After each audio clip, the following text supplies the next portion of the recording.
Bueno, es un gusto estar con ustedes y empiezo pidiendo una disculpa porque yo no he venido a las otras presentaciones siempre porque estoy muy ocupada, pero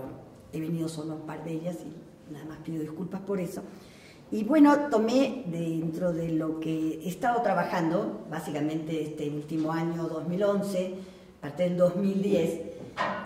dentro de las líneas de investigación más importantes que he seguido a lo largo de muchos años. Está en el centro de esa línea pues el problema de los sindicatos, el problema de la representación, ¿no?, de los intereses de los trabajadores, y como saben pues he estado trabajando desde una perspectiva más bien comparativa. He trabajado esta línea, pero esta línea tiene como una parte importante que ya también ha dado lugar a publicaciones, que es la relación entre gobiernos, alineamientos políticos de los gobiernos y políticas públicas. Y dentro de esto yo he trabajado como una de las variables importantes de los cambios que se han dado en razón del cambio en los alineamientos políticos, el de la relación Estado-sindicatos, gobiernos de izquierda y gobiernos de derecha en América Latina. Bueno, dentro de esta línea de trabajo es lo que voy a presentar hoy, son algunos resultados de estas investigaciones, buena parte publicada. Por ejemplo, para el caso de México, recientemente se publicó un libro mío que hice en coautoría con Kevin Middlebrook en el Instituto de Estudios de América de la Universidad de Londres, publicado este año 2012, que es este libro que tengo acá, y hay un capítulo en el libro de México, The Handbook of Mexico, de Oxford University, también publicado en el 2012 o 11, no me acuerdo si salió a fin de 2011 o comienzos de 2012, es un capítulo también relativo al caso de México, pero también en el concierto latinoamericano. Bueno, tengo también parte de esto, va a ser publicado en un artículo ya aceptado por la revista Foro Internacional. Bueno, el contenido de mi presentación, aquí lo pueden ustedes ver, procura colocar este tema dentro de nuestras agendas en América Latina, que en los países del Cono Sur ha tenido realmente importancia en los últimos 5 o 6 años, ha estado en el centro de esas agendas, es un tema muy discutido, mientras que en el caso de México es un tema bastante abandonado, es un tema que solo aparece en periódicos con estos hechos que son bastante sensacionalistas, como la corrupción del Bester Gordillo, el problema de la relación entre el sindicato y la educación en México, la calidad educativa, o recientemente el caso de Romero de Champs, pero realmente no hay una discusión fuerte, importante, sobre las consecuencias que para un país puede tener la ausencia de representación de los intereses de los trabajadores, concretamente en el caso de México, y por eso yo lo voy a presentar en el contraste con otros países de América Latina en la parte empírica de mi presentación. La pregunta es, ¿para qué sirven los sindicatos? ¿Qué pasa en un contexto de globalización? ¿Hay posibilidades de que sobrevivan? Me centro en el problema de la relación entre sindicatos y desigualdad a la luz del enfoque de variedades de capitalismo y justamente para mostrar, y de arreglos institucionales, para mostrar las diferencias dentro de los capitalismos en América Latina en el tema que me ocupa. Veo el debate sobre corporativismo, democracia y neoliberalismo, que ha sido un tema importante también en Europa y con impacto en América Latina, y me pregunto por si tiene alguna consecuencia para las oportunidades y las restricciones de los sindicatos, el alineamiento político de los gobiernos en el espectro convencional derecha-izquierda. Veo algunas experiencias en América Latina y me concentro finalmente para terminar mi exposición en el caso mexicano, con algunas referencias, como realmente he trabajado recientemente sobre eso, los detalles se pueden ver en mis publicaciones. Tengo un conjunto de argumentos que en vez de poner al final, los presento al comienzo, porque siempre al final uno no tiene tiempo o ya pues abrumó al auditorio con la presentación. Y básicamente es la revisión de los casos en América Latina nos muestra que los sindicatos siguen siendo importantes, siguen siendo un instrumento esencial e irreemplazable en la lucha por corregir la pobreza y la desigualdad social en una economía globalizada. Es decir, la esperanza de que, o la expectativa respecto a las posibilidades de que a partir de otros clivajes sociales, género, etnicidad, etcétera, se iba a reemplazar o se iba a sustituir la representación de los trabajadores y de sus intereses a través de los sindicatos, y que esto iba a permitir cierta compensación en el desequilibrio natural que existe en el poder de negociación de los actores, claramente se demostró como que era una esperanza fallida, y más bien lo que vemos es que de alguna manera los contextos, que son básicamente factores que no controlan directamente los sindicatos, y sus propias características pueden hacer una diferencia importante, abriendo oportunidades para la revitalización del poder sindical. Al comparar las trayectorias en América Latina, yo creo que podemos mostrar diversos tipos de factores que tienen peso en las diferentes trayectorias que han seguido los sindicatos en la región. Muestro cómo dentro del modelo de capitalismo jerárquico, como así ha sido considerado el caso de América Latina, hay en realidad variaciones importantes que dependen de las estrategias de desarrollo, de los arreglos entre los sindicatos y los partidos y los marcos institucionales, y por supuesto de las características de los mercados de trabajo. Muestro cómo países con arreglos corporativos siguieron generando ventajas para los trabajadores asalariados a través de estos arreglos, pero diferencias en los alineamientos políticos y diseños institucionales tuvieron consecuencias importantes en el desempeño de las organizaciones sindicales. Y finalmente, para el caso de México, para ubicarlo aquí, planteo que el sindicalismo mexicano está cada vez más cerca de la situación de debilitamiento o de pérdida absoluta de significado político por parte de los sindicatos, y más lejos de los casos 3 que planteo aquí de revitalización, que son los de Argentina, Brasil y Uruguay. Y son factores tanto exógenos como endógenos que han sido adversos para el desarrollo de los sindicatos y los intereses de los trabajadores. Sin embargo, vamos a ver que los sindicatos han podido responder a la doble transición económica y política de manera diversa, algunos con notorio éxito, como el caso de la señora Elbester Gordillo y su sindicato. En la teoría, el debate es un debate que tiene más de un siglo, por decirlo menos, pero que recientemente se reactiva y está muy, por ejemplo, en el centro del debate hoy en España, por ejemplo, en términos del contexto de reforma laboral, post-crisis, y para responder a la crisis y nuevamente la revitalización de los sindicatos junto con, ya no encabezando, digamos, los movimientos sociales como el caso de los indignados. Pero este es un tema que vuelve a estar en la agenda, que es la discusión de qué tipo de efectos provocan los sindicatos. Y bueno, tenemos tanto textos, autores, teorías que subrayan básicamente desde el lado de la economía, se subraya mucho el papel o los efectos supuestamente negativos que provocarían los sindicatos, mientras del lado más de la sociología y la ciencia política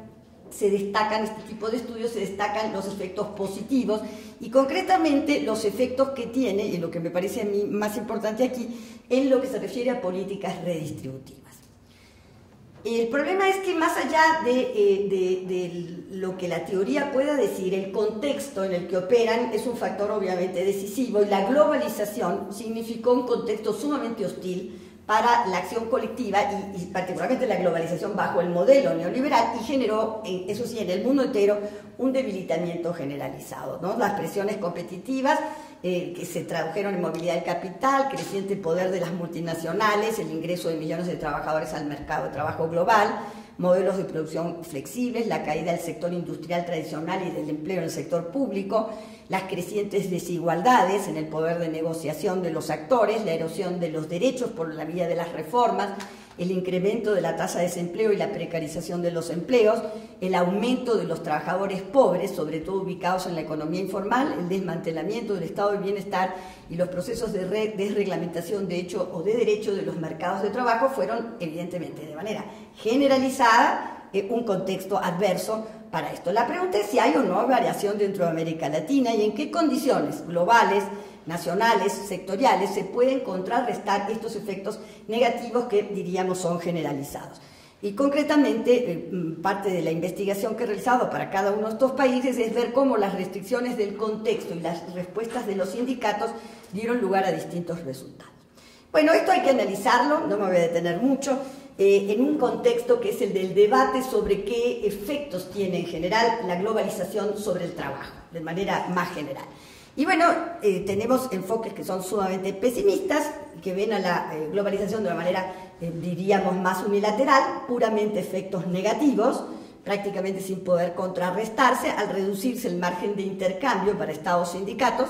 y inducirse en el mundo políticas de bajos salarios y básicamente represivas de la acción colectiva, o que inhiben la acción colectiva. enfoques economistas, también ya diríamos tradicionales, desde el comercio internacional, que plantean que la activación de la demanda de recursos abundantes, fuerza de trabajo en los países latinoamericanos, tendría que favorecer al sector laboral e inducir su fortalecimiento, cosa que la evidencia no para nada apoyó. Y enfoques más mixtos, como el texto de Rudra, en donde pone el énfasis en la proporción dentro del mercado de trabajo, el número de trabajadores calificados versus los trabajadores no calificados, y eso mostraría que, obviamente, mientras mayor sea el número de trabajadores calificados con mayor poder de negociación en el mercado, habrá una mayor capacidad de tener, de formar coaliciones favorables a los sindicatos y a las políticas sociales y tener ventajas, aún en el contexto de la globalización, para los trabajadores. Por supuesto, este enfoque subraya la importancia de las instituciones y de las políticas nacionales como filtro de las tendencias adversas del proceso de globalización. Bueno, lo que plantea este mismo enfoque es que los países que tienen mayor nivel de desarrollo dentro de América Latina pudieron construir arreglos institucionales corporativos y partidos con fuertes vínculos con los sindicatos, y de esta manera estos arreglos ayudaron a contrarrestar los efectos más negativos de la globalización y en ciertos momentos potenciaron sus efectos positivos.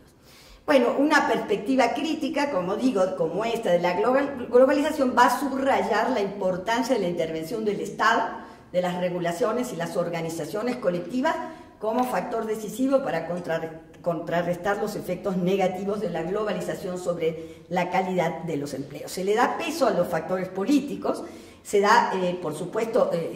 peso al contexto, y en el contexto se subraya que la transformación completa de las formas de operar de los mercados de trabajo y de la internacionalización de la economía llevaría a que el sindicalismo tendría que hacer procesos de transformación muy fuertes, internos, para lograr contrarrestar o recuperar en un contexto global capacidad de negociación. Implicaría otro tipo de sindicalismo, por ejemplo, sindicatos fuertes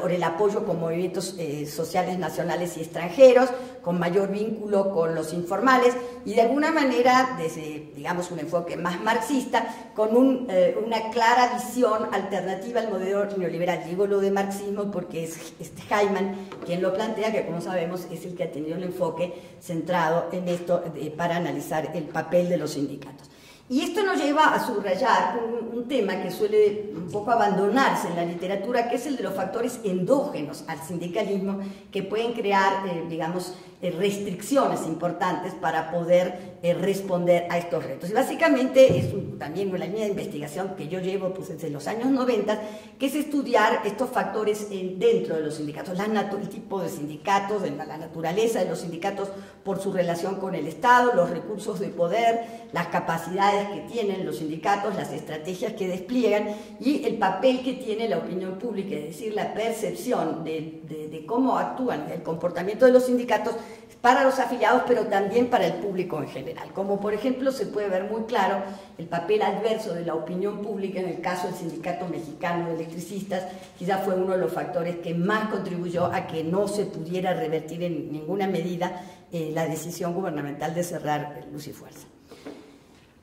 Como planteaba, un enfoque que me ha parecido pertinente para estudiar este tema es el del enfoque de variedades de capitalismo y variedades de arreglos institucionales. Porque, ¿qué nos dicen este enfoque, ¿no?, sobre el papel de los sindicatos en la desigualdad? Estos son estudios bastante robustos que muestran cómo gobiernos de izquierda y sindicatos fuertes llevan a una distribución, primero, más equitativa del ingreso y también a más redistribución, es decir, a una diferencia mayor después de, digamos, aplicar la redistribución en términos de reducción de la desigualdad. Aquí, quizás, bueno, no sé si se puede ver, pero bueno, es algo también bastante conocido, que es que los países nórdicos, los países los países de Europa Occidental desarrollados con presencia fuerte de sindicalismo, están evidentemente en dos lugares que son pues los mejores. Primero son aquellos que tienen menor desigualdad, y después son los que más logran distribuir a partir del cobro de los impuestos. Entonces están ubicados los países con presencia sindical fuerte, en este caso en la mejor situación.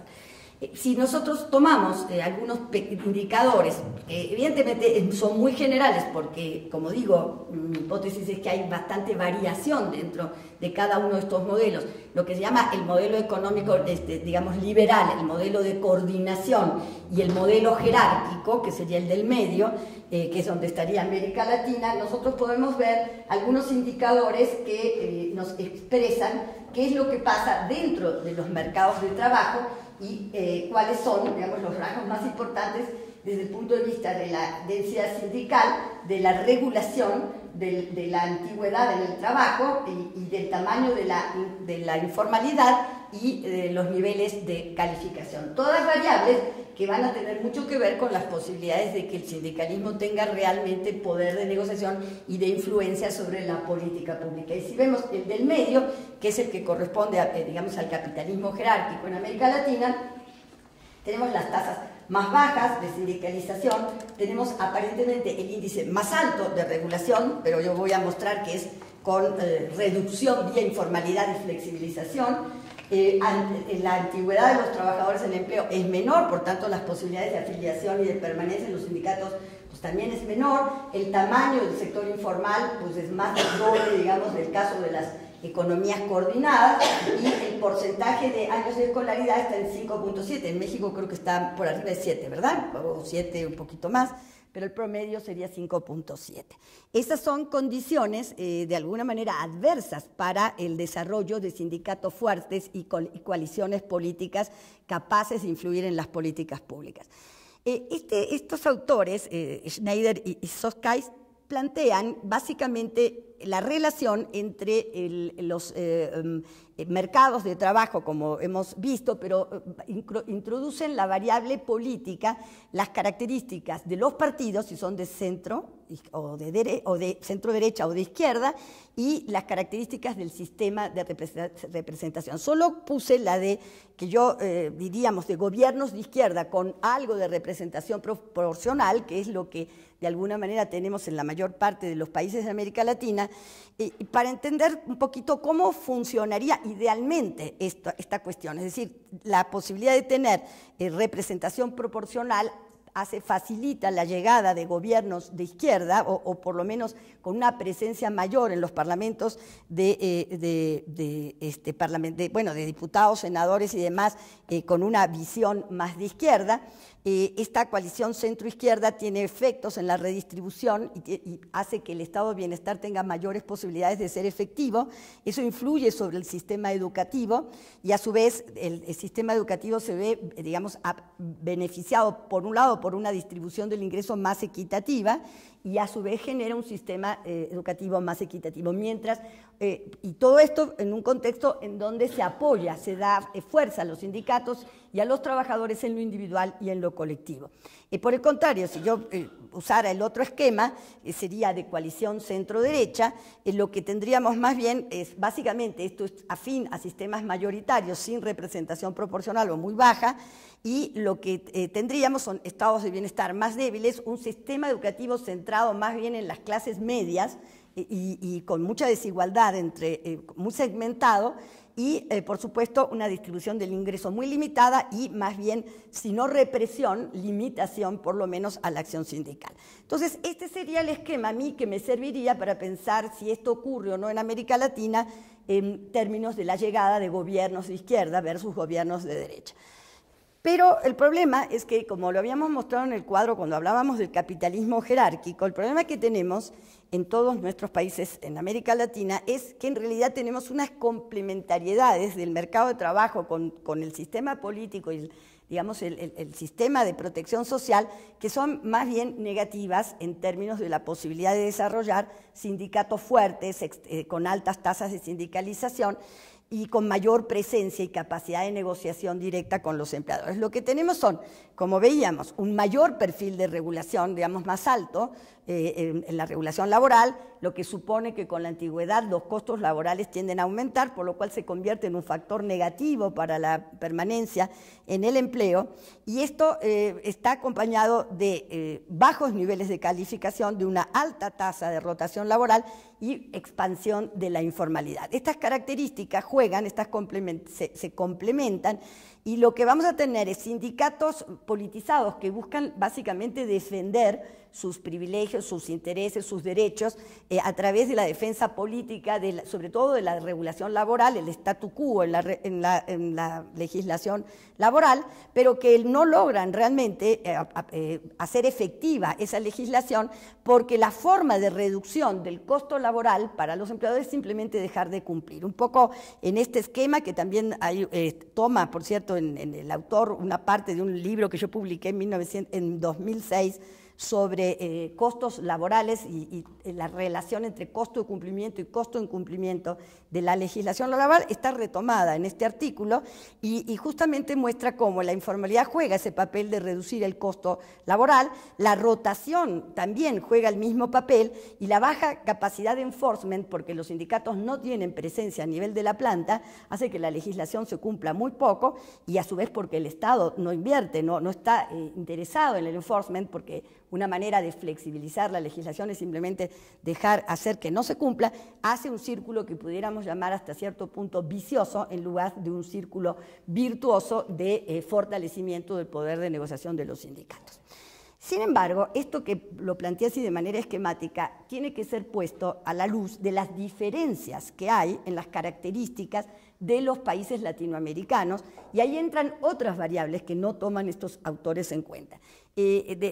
Tomando un trabajo de Ilan, por cierto no mencioné, pero parte de esta investigación en la parte actual, la fase actual que estoy realizando, es un proyecto que estamos terminando del CONACYT, financiado por el CONACYT y coordinado por Ilan Bixber en el colegio. Entonces, hemos trabajado esta parte, Ilan ha desarrollado incluso más esta cuestión, la parte más económica de las variedades del capitalismo, y con Juan Carlos Moreno Brid, en un par de capítulos que hicimos para un libro de Flaxo, trabajamos nosotros de manera bastante detallada esto que aquí estoy mostrando, que es cómo hay diferencias, de manera un poquito, si ustedes quieren, estilísticamente planteadas, entre las características de Chile y México por su orientación hacia el mercado exportador. El caso de Argentina y Brasil no es que no exporten, sino que han dado fuerza en los últimos años a partir de la llegada de gobiernos progresistas, por decirlo de alguna manera, al mercado interno. El papel del valor agregado, digamos, en las exportaciones es diferente. La política industrial es inexistente en el caso de estos países, Chile y México, a diferencia de los países del Cono Sur. La política laboral claramente en el caso mexicano y el chileno es subordinada y restrictiva, y básicamente lo que hay es diferencias entre Chile y México en sus políticas salariales, porque Chile, a diferencia de México, usó la política de salario mínimo como un instrumento de lucha contra la pobreza, mientras en México la política de salario mínimo fue un instrumento para la estrategia exportadora a través de bajos salarios. Bueno, tenemos diferencias también en la forma en que se articulan las políticas sociales. En el caso, por ejemplo, de México, la política social es un sustituto de una política laboral incluyente, mientras que en otro país, lo mismo en Chile, a diferencia de Argentina y Brasil y Uruguay, podemos agregar aquí también, que son complementarios, es decir, se procura mejorar la calidad del empleo y la inclusión social vía empleo, aparte de tener una política social que tiende a universalizarse, pero a ser complementaria. En estos contextos, las oportunidades para que la relación sindicatos-partidos dé lugar a fortalecimiento de los sindicatos son distintas. Mientras en Chile y en México lo que tenemos son alianzas en declive, incluso bajo los gobiernos del presidente Lagos y la presidenta Bachelet, y tenemos de alguna forma cierta continuidad en esos países entre lo que podríamos llamar gobiernos de izquierda en el caso de Chile y gobiernos de derecha. No se nota de manera sensible una variación en sus políticas y en su relación con los sindicatos. O sea, el sindicalismo chileno, que era parte del Partido Socialista, que tuvo mucha fuerza en la transición política a la hora que quedó, digamos, a la hora que llegó la concertación al gobierno, perdió protagonismo político y quedó muy limitado, a diferencia del papel que juegan los sindicatos en Brasil y en Argentina. Basta decir, es obvio y conocido, en Brasil llegó un miembro de los sindicatos importante, llegó fundador, ¿no?, de los sindicatos metalúrgicos en el ABC Paulista, la presidencia de la República ya es un indicador. Bueno, además de entonces tomar en cuenta la cuestión, esta cuestión de la variación en América Latina de los capitalismos subordinados, jerárquicos, con control y demás, pero con las variaciones en cómo jugaron, con los realineamientos políticos, tenemos que tomar en cuenta esta discusión, una discusión que se ha dado también en América Latina, ¿no? pero que viene de la crisis o debate sobre los corporativismos en los países desarrollados, básicamente los países europeos. Bueno, es la discusión de qué relación hay entre corporativismo, democracia y representación. Para América Latina, retomando ese debate, uno se pregunta si esas categorías de análisis siguen siendo útiles después de todo el proceso de reestructuración neoliberal y la democratización de regímenes políticos en América Latina. Es esta discusión de Oxford que la retomó recientemente en los últimos 5 o 6 años sobre el neopluralismo, que bueno, evidentemente a mí me parece que eso no se conformó como se esperaba después del modelo, como consecuencia del modelo neoliberal. Nos preguntamos si las dimensiones clásicas de la representación política, que hemos usado en algunos casos para la representación sindical, siguen siendo válidas, que es el texto de Pitkin sobre representación formal, descriptiva, simbólica y sustantiva. Vemos la importancia en el debate corporativismo, democracia y representación de ubicarlo también dentro de este debate de las variedades de capitalismo, de los distintos ritmos y momentos, secuencias de las transiciones a la democracia, de los diferentes presidencialismos, los arreglos institucionales previos y los alcances que tuvieron bajo el modelo neoliberal las reformas orientadas al mercado. Y hay que ver que si estas variedades dieron lugar o reforzaron diferentes también corporativismos, que es un poco lo que nosotros sostenemos. En vez de neopluralismo, lo que tenemos es una diferenciación de trayectorias de arreglos que parecían muy parecidos, digamos muy semejantes, bajo el modelo sustitutivo de importaciones. Bueno, el corporativismo estatal como un modo que estuvo presente, y básicamente en Argentina, en Brasil y México, pero con variaciones, como mostraré, evidentemente entra en contradicción en contextos democráticos. Sin embargo, se trata de uno de los procesos más complejos de cambio social, y esto es una de las tantas explicaciones para entender por qué ciertos países se han estancado por completo en la transformación del arreglo de corporativismo estatista, a pesar de tener poca afinidad con un régimen democrático. Y una de las explicaciones, bueno, mucho lo hemos trabajado en este libro que les digo que recién publiqué, que tiene que ver con los diseños institucionales, es decir, cómo la relación Estado-sindicatos, en el caso mexicano, por ejemplo, no hubo una reforma del Estado en la posttransición, y esto es una de las variables que explicaría por qué sobreviven estos arreglos de corporativismo estatista en condiciones democráticas, generando un conjunto de tensiones, pero siendo funcional a otras necesidades del modelo económico. Las tensiones que suponen como arreglos neocorporativos, dentro de ellos incluyendo el corporativismo social, en una democracia parecen ser menos importantes que los beneficios que ofrece todavía. Es decir, no hay un juego de suma cero que hace que necesariamente al llegar la democracia tengan que estos sistemas replantearse, redefinirse. En cuanto a la relación del corporativismo con las políticas neoliberales, incluso esta variedad de corporativismos ha dado lugar a una nomenclatura aparentemente nueva, como esto de corporativismo competitivo, es decir, modelos corporativos cuyo objetivo entre los actores es básicamente promover la competitividad de los países, un corporativismo adelgazado, en donde de pronto el Estado no está tan presente y es más bien microcorporativismo a nivel directamente con los empleadores.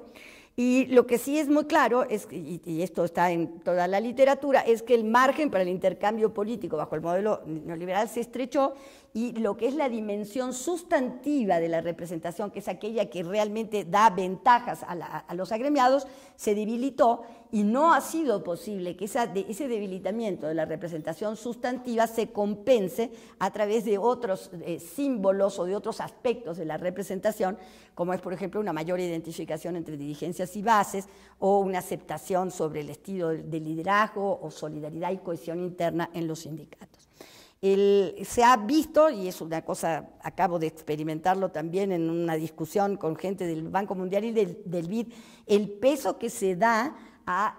la contraposición de intereses dentro de este esquema de los que tienen derechos versus los que no tienen derechos y cómo uno es útil para desgastar y de alguna manera deslegitimar otros arreglos que sí generan este tipo de protecciones.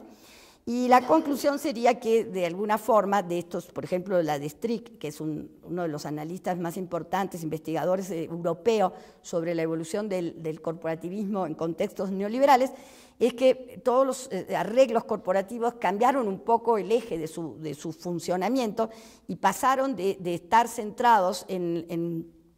digamos, en el tema de la inflación, de control de inflación y salarios, a ver el problema de las reestructuraciones, las recalificaciones y el problema de cómo frenar el deterioro de la calidad de los empleos, pero en un contexto en donde claramente, aún en los países más desarrollados y donde los arreglos corporativos fueron más profundos, importantes en la sociedad, hay un claro balance de poder a favor de los empleadores y con una incipiente transnacionalización del ámbito decisorio, bueno, además por las implicaciones, por ejemplo, en la última crisis se ve muy claro las implicaciones que tiene la crisis de uno de los países europeos respecto del funcionamiento de los arreglos corporativos en el resto de los países. Bueno, ¿qué pasó entonces finalmente en América Latina? Bueno, un poco la conclusión es que las complementariedades económicas y políticas, como vimos, tienden a reforzar la continuidad y obstaculizar el cambio en los mercados de trabajo latinoamericanos. Es decir, es muy difícil romper con estas tendencias de las características que yo expliqué aquí sobre los mercados de trabajo, y la pregunta es si lograron y en qué medida los nuevos alineamientos políticos alterar estas características adversas a los intereses de los trabajadores y de los sindicatos en el contexto digamos, del neoliberalismo. ¿Qué sucedió? Bueno, en la mayor parte de los países hubo reformas, pero no se alteró el poder estatal para intervenir en los mercados de trabajo. Es decir, las reformas fueron mucho más superficiales de lo que ciertos sectores esperaban, ¿no? Bueno, el Banco Mundial, por ejemplo, la OCDE, que todavía insiste en que es la salida, la reforma laboral a todos los problemas del mercado de trabajo, pero como en los países donde fueron más intensas las reformas, como el caso de Argentina, en menor medida Brasil, se preservó este poder estatal de intervención en un nuevo contexto, ¿no? En un contexto más favorable para los intereses de los trabajadores por el alza del precio de las commodities, por la capacidad de exportar, por obviamente la llegada de gobiernos de izquierda, el peso que se le asigna a los mercados internos como forma de reactivación de las economías. Entonces, ese poder de intervención que sobrevivió al vendaval neoliberal de reformas fue utilizado y permitió que muchos sindicatos en América Latina conservaran o ganaran poder, sobre todo al llegar gobiernos de centro-izquierda y de alguna manera a través de cambios institucionales. Es en las políticas laborales y su relación con la política social, es decir, la manera en que funcionan estas dos políticas, donde podríamos esperar y encontramos mayor variación derivada del cambio de signo u orientación política de las coaliciones gobernantes y el mayor poder de los sindicatos. Por el contrario, encontramos que el efecto sobre lo que es, de alguna manera, el diseño de políticas macroeconómicas es menor. Esto lo mostramos en el artículo, aquí no lo voy a desarrollar, en el artículo, en los dos capítulos que hicimos con Juan Carlos Moreno Bret. Vimos que las restricciones estructurales, las trayectorias institucionales previas, el tipo y destino de las exportaciones, el tamaño del mercado interno, la heterogeneidad de la estructura productiva, pesan en estos contextos incluso a veces más que el cambio en la orientación política. Los países más desarrollados en América Latina, salvo Chile, mantuvieron arreglos corporativos con fuertes diferencias en los diseños y en consecuencia en la presencia sindical. Tenemos diversidad de trayectorias y resultados según el patrón de inserción en la economía mundial y estrategia de desarrollo que marqué antes, de los contextos autoritarios y democráticos, la secuencia de las transiciones. Por supuesto que si las transiciones se hicieron bajo gobiernos, la reforma económica, por ejemplo, bajo gobiernos autoritarios fueron mucho más profundas, no hubo contrapesos, y cuando se hicieron al revés, bajo contextos más democráticos, hubo alguna oportunidad de que los sindicatos ejercieran estos contrapesos, por ejemplo, en materia de privatizaciones, el caso de Uruguay es muy conocido. Bueno, el lugar de los sindicatos en las coaliciones reformistas neoliberales y posneoliberales, qué peso tuvieron, y las trayectorias previas, el tipo de diseños institucionales que, como digo, las reformas neoliberales no modificaron. Y eso abrió posibilidades de inclusión, de exclusión o represión. Están las fuentes de diversos trabajos en donde hemos desarrollado estas ideas. Un panorama muy rápido, nada más para que tengan idea de qué pasó en general y dónde estamos en la densidad sindical. Bueno, América del Norte, que claramente se ve en los últimos informes, incluso de la OCDE, Estados Unidos es el segundo país más desigual hoy de la OCDE, lo que es muy notorio. Bueno, coincide también con una escasa presencia de sindicatos y vemos alguna diferencia, por supuesto no estamos hablando aquí de promedios y por lo tanto no se nota tan claramente el contraste en relación a algunos países. Ahí tenemos un poco la distribución de los países latinoamericanos y es importante tomar en cuenta que como tenemos un mercado informal muy amplio, la tasa de sindicalización medida por población económicamente activa no nos da idea de la fuerza de los sindicatos. Si la medimos por asalariados, ya vemos ahí un poco de diferencia abajo. Por ejemplo, el caso de Argentina pasa de manera importante, salta de alrededor de 36 a 42% cuando tomamos en cuenta los asalariados. Y también en Brasil. Brasil tiene incluso un tamaño de o sea, un sector informal un poco más grande que el de Argentina. A largo plazo, las dinámicas, bueno, la Unidad Popular tenía un nivel muy alto, 33% sindicalización, hoy estamos en 10%, en Chile o menos, tendiendo ahí a caer. Incluso, curiosamente, la tasa de sindicalización y cobertura de negociación colectiva hoy en Chile es más baja que al comienzo de la concertación, es decir, al fin del régimen de Pinochet. Así eso da una idea del declive que experimentaron los sindicatos en Chile. Bueno, tenemos países en donde creció, países en donde de alguna manera cayeron y otros en donde quedaron más o menos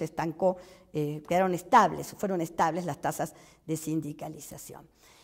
Pero también es muy importante entender la cuestión de la cobertura de la negociación colectiva, porque esto puede ampliar incluso la capacidad, la presencia de los sindicatos. Piensen que en Uruguay de un día prácticamente de un mes al otro se subió la tasa de negociación, de cobertura de la negociación de 25% a casi el 100% de cobertura de la negociación con una decisión presidencial. Por eso insisto en la importancia de haberse preservado los instrumentos de intervención estatal. Tenemos entonces, dentro de las tendencias generales, casos de revitalización. Yo ya creo que, bueno, ¿cuántos minutos normalmente dan? Yo creo que ya casi hay que terminar, es que voy a ir concluyendo. No voy a entrar en los detalles, si a alguien le interesa, con mucho gusto puedo profundizar, me quiero ir más bien al caso de México. Casos de revitalización, analizamos el caso, los factores, un poco los resultados, como vamos a ver, el caso de Argentina, Brasil y Uruguay, los tres son casos de rehabilitación, de revitalización. En los tres casos es evidente que el realineamiento político de los gobiernos y sus vínculos sindicales tuvieron efectos positivos al tratarse de sistemas de relaciones laborales con un gran peso para los poderes ejecutivos, donde los sindicalistas ocuparon cargos decisivos en el diseño de la política laboral y obtuvieron ventajas para los asalariados y políticas sociales incluyentes, universales en algunos casos. Sin embargo, el problema de muchos de estos avances es que un nuevo alineamiento político o condiciones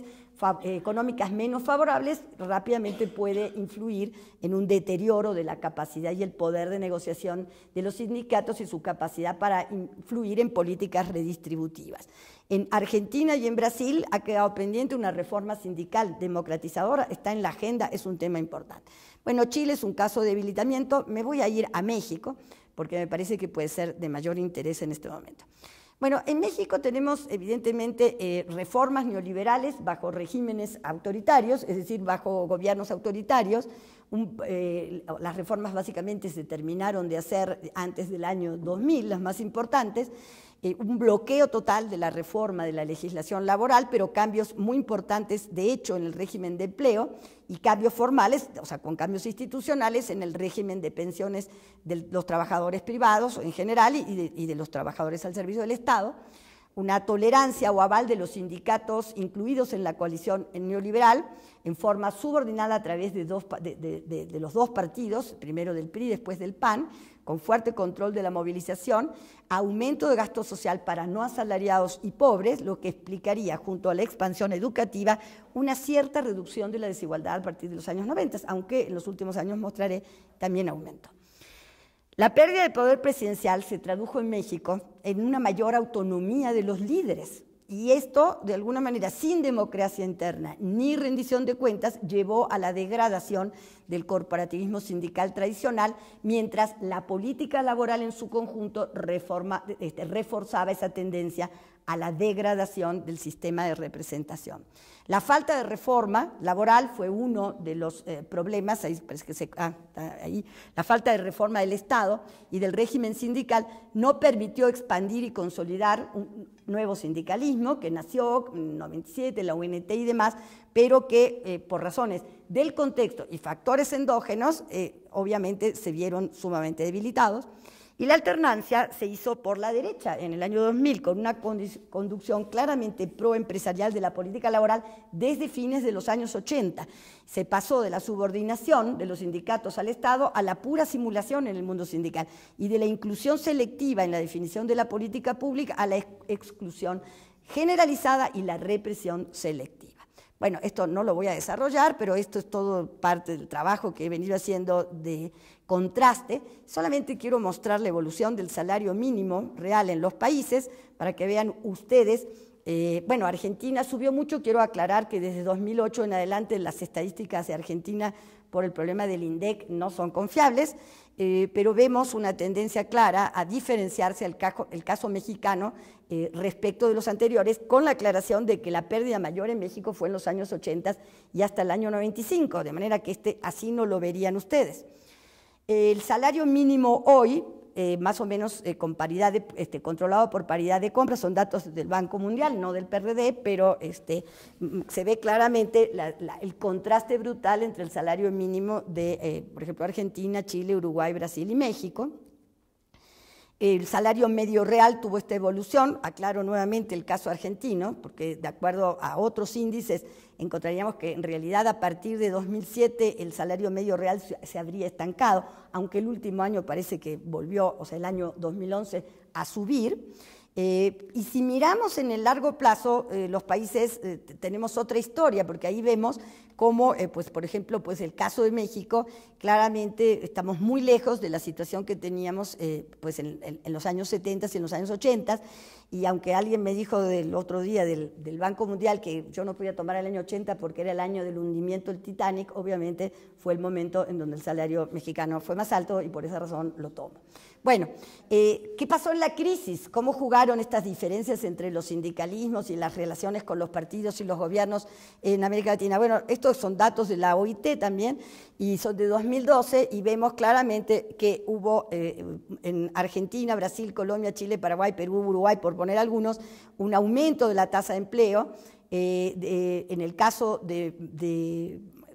Argentina, perdón, de México, Colombia, Argentina sin cambios, pero aumentó en realidad más bien el empleo informal y la desigualdad aumentó en Chile, Costa Rica y México, mientras disminuyó en Brasil, Bolivia, Ecuador, Paraguay, Perú y Uruguay.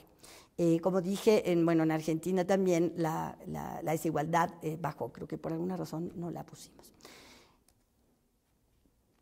¿Qué queda en este contexto del viejo corporativismo mexicano? Bueno, lo que vemos es que estudios, por lo menos hasta fines de la década de los 90, mediados de la década del 2000, que aunque falta mucha más investigación en este punto, sobre todo más actualizada, tenemos datos, como digo, hasta mediados de la década del 2000,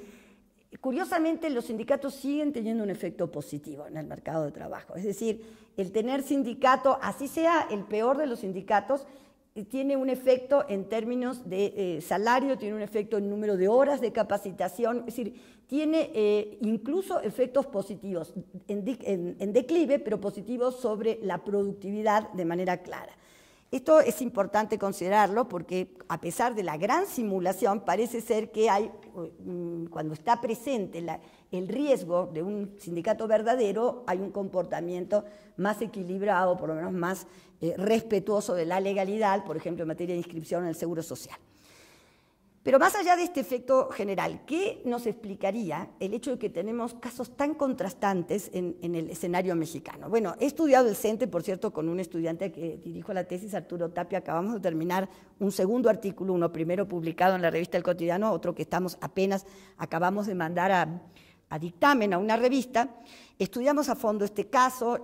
Yo he estudiado por muchos años el caso del Sindicato Mexicano de Electricistas y por supuesto también los otros, el de telefonistas y demás. Tenemos distintas historias completamente diferentes, ¿no? Desde el caso del CENTE, donde podríamos decir que Elba Ester Gordillo fue una de las principales beneficiadas, o sea que obtuvo más ventajas de la transición política. Piensen ustedes que hoy está jugando, ¿no es cierto?,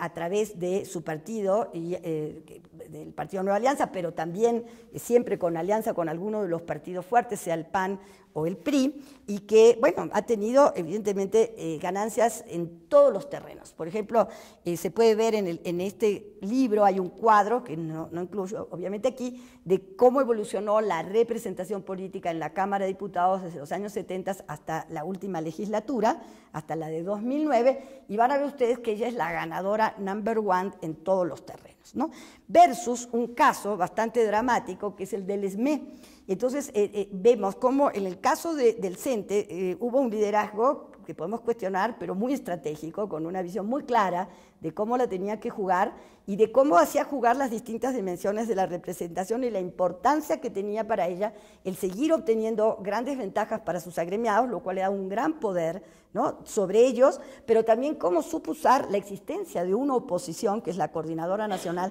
de Trabajadores de la Educación, como fuerza propia, es decir, el haber permitido, tolerado que existe una oposición, a ella le da un poder enorme porque constantemente puede extorsionar al Estado diciendo que si ella se quita, lo que viene es peor, porque hoy tenemos pues una huelga en Oaxaca, ¿no?, que evidentemente no sabemos cómo va a parar. Tenemos 20 años seguidos en donde en Oaxaca no se ha completado un ciclo escolar, entonces es muy útil para el CENTE este uso de la oposición. En fin, todo lo que podría haber sido adverso para un liderazgo tradicional se convirtió en un instrumento de éxito para esta señora hasta ahora.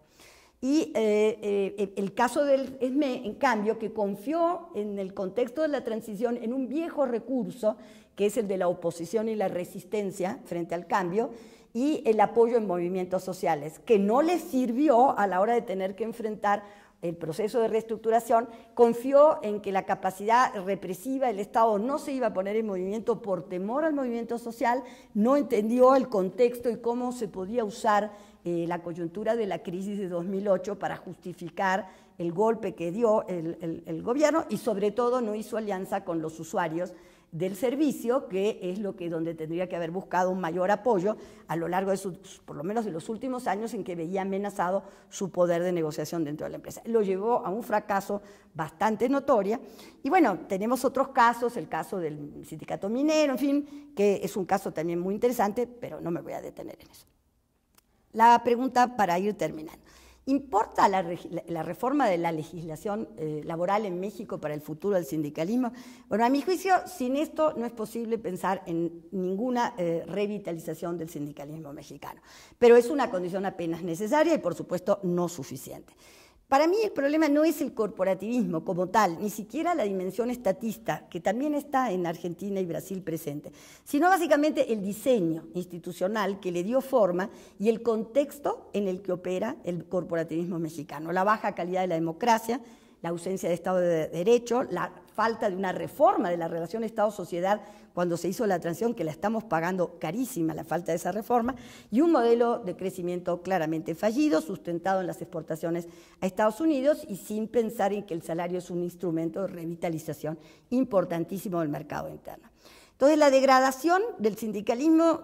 yo diría que no se debe, no podemos explicarla por el contexto neoliberal en el caso mexicano, ni solamente porque tenemos una alternancia por la vía de la derecha, aunque es un factor muy importante. Más bien yo le doy en esta explicación un peso fuerte a los factores institucionales. Y explicaría esto, porque en otros países de regímenes de corporativismo estatista, el neoliberalismo a lo más que llegó fue a debilitar el poder de negociación de los sindicatos, pero no a degradarlo, a desnaturalizarlo y a pervertirlo, como en el caso mexicano, al punto que ya lo he dicho muchas veces, usar el término de sindicatos en México es solamente un abuso de lenguaje, ¿no? Lo hacemos porque no hay otra palabra, pero no son sindicatos realmente. Bueno, ¿cuáles serían? Yo digo, le doy peso a los factores institucionales. Bueno, esto es además un trabajo que estoy terminando con María Lorena Cook para un libro que está haciendo Ruth Collier y otros en Estados Unidos sobre los legados autoritarios. Y básicamente aquí vemos que tomando dos casos que nosotros comparamos, Argentina y México, con orígenes muy parecidos, es un modelo corporativo, el mismo contexto, en fin, en cambio hay diferencias en los diseños que para ustedes pueden no ser tal vez, digamos, muy importantes, pero que determinan un desempeño completamente distinto de los arreglos corporativos. O sea, pequeñas diferencias institucionales tienen un efecto muy diferente en términos de la relación Estado-sociedad, relación Estado, trabajadores, sindicatos y empleadores. Entonces, en el caso mexicano, estas diferencias en los diseños explican por qué sucedió lo que sucedió. La pregunta que me hago para terminar es si vamos a replantear el modelo sindical o queremos seguir en el siglo de la CROM, ¿no? ¿Por qué? Porque esto que nosotros tenemos hoy es un diseño de Morones, es decir, que se llevó, yo lo expliqué en mi tesis de doctorado, está publicado en un libro del año 2000, y esto es un diseño construido en los años de Calles y Morones, que se terminó institucionalizando y puesto a funcionar, eso era lo que yo llamo la institucionalización jurídica, en un contexto de institucionalización política por la vía de un sistema autoritario y corporativo, llevó a lo que tenemos hoy. Pero esta es la herencia, y el problema es que PRI y el PAN apuestan por cambios a nivel del régimen del empleo para flexibilizar el mercado laboral, que ya de hecho está flexibilizado, pero para institucionalizar esa flexibilidad sin tocar el corporativismo, es decir, blindando el mismo arreglo y en todo caso apretando las tuercas para que de alguna forma los sindicatos permanezcan como están y no haya espacio para expandir nuevas organizaciones. Estos son los elementos básicos que sostienen lo que hemos denominado, bueno, además es algo que se habla de los años 20, mayorías artificiales en el mundo sindical que pervierten el sentido de la representación en todas sus dimensiones, para usar a Pitkin, y se reproduce a través del apoyo gubernamental y empresarial y de un supuesto tripartismo en la justicia laboral. Para terminar, yo diría que algunas experiencias del Cono Sur comparadas con la etapa previa de esos mismos países y con México indicarían que hay esperanza para los sindicatos en contextos globalizados, pero también que hay variedades de capitalismo e instituciones que juegan en las oportunidades y restricciones para ese proceso de revitalización. El cambio en México del modelo económico y laboral, como se vio en otros países, si bien no el cambio en términos del cambio de la política macroeconómica, pero sí de la estrategia y el peso que tienen los mercados internos, son factores centrales para que los sindicatos ganen poder de negociación en el mercado del trabajo, entonces más trabajadores calificados, más empleo formal, tolerancia empresarial, porque evidentemente el salario ya no sería un costo a minimizar como en un modelo exclusivamente basado en exportaciones, darían lugar a un clima mucho más positivo para el desarrollo de nuevos sindicatos o formas de representación de los trabajadores. Planteo que es muy importante esta forma en que se articulan las políticas laborales y las políticas sociales para que el mercado de trabajo deje de ser un generador de pobreza y, por tanto, para que la política social sea un complemento, pero no un sustituto de la política laboral, y que esto es una condición también para incidir sobre los niveles de pobreza y de redistribución. La pregunta con la que termino es si ante tal degradación y desprestigio, aún con la llegada de gobiernos de izquierda, lo que es bastante utópico, y una reforma institucional, el sindicalismo mexicano podrá recuperarse y convertirse en un instrumento de lucha por políticas redistributivas de mayor calado. Me pregunto si no es demasiado tarde y demasiado poco lo que puede resultar de una reforma institucional, y en parte la continuidad se debe a que hemos vivido en gobiernos del PRI, del PAN, bajo la política que se ha seguido en el país a partir de los años 80, se debe a que el rediseño institucional del corporativismo no se puede hacer endógenamente, es decir, los actores corporativos ellos solos no van a poder hacer esta transformación, porque evidentemente los que siguen beneficiándose ¿no? Aunque en forma decreciente del statu quo, tendrían poco que ganar en el corto y mediano plazo, por lo que vetarán todo aquello que ponga en peligro ese arreglo corporativo, aunque ya estamos en un equilibrio claramente disfuncional para el conjunto de los trabajadores y de la sociedad mexicana. Muchas gracias. Listo.